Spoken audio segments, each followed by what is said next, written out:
আজ সিরাজগঞ্জে নির্বাচনী জনসভায় আসছেন বিএনপি চেয়ারম্যান তারেক রহমান। এরই মধ্যে জেলার বিভিন্ন এলাকায় প্রস্তুতি সভা ও প্রচার করা হয়েছে। বিস্তারিত জানাতে যুক্ত হচ্ছেন সহকর্মী ইউসুফ দেওয়ান রাজু। রাজু, নির্বাচনী জনসভায় অংশ নিতে কিন্তু তারেক রহমান আসছেন সিরাজগঞ্জে। তো জনসভা স্থলে আপনি আছেন, সেখানের নেতাকর্মীদের উপস্থিতি কেমন দেখছেন? তারা এই সভার বিষয়ে কি বলছেন আমাদের একটু জানাবেন।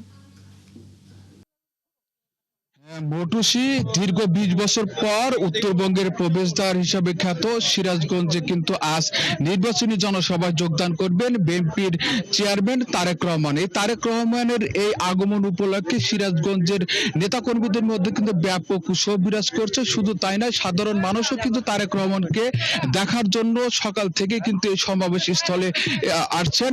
আমি যদি আপনাকে দেখাই যে সকাল থেকেই কিন্তু সিরাজগঞ্জের যে এই তারেক রহমানের জনসভা স্থল, সেখানে কিন্তু নারী পুরুষ সহ বিভিন্ন বয়সী শ্রেণী পেশার মানুষ কিন্তু আসতে শুরু করেছে এবং আশা করি যে এই সমাবেশ স্থল যতই সময় গড়িয়ে আসছে ততই কিন্তু এই সমাবেশ স্থলে মানুষ কিন্তু আসতে শুরু করেছে।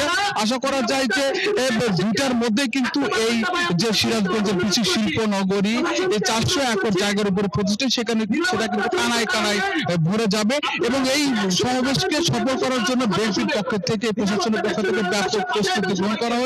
তারেক রহমানের নিরাপত্তার ক্ষেত্রে প্রশাসন ব্যাপক গ্রহণ করেছেন। তো এখানে এখন পর্যন্ত যে সমাবেশ স্থলে কিন্তু বিভিন্ন শ্রেণী পেশার মানুষ কিন্তু আসতে শুরু করেছে। আশা করি যে সময় যত গড়িয়ে আসছে ততই কিন্তু নেতা কর্মীরা আসছে।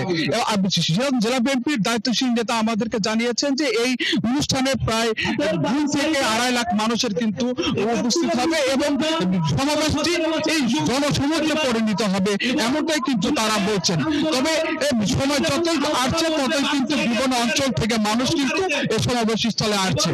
এই ছিল সিরাজগঞ্জ থেকে সমাবেশ স্থল থেকে সর্বশেষ মৌটুসি। ধন্যবাদ রাজু, আপনি থাকবেন সেখানে। আমরা পরবর্তী আপডেট জানতে আবারও আপনার সঙ্গে যুক্ত হব।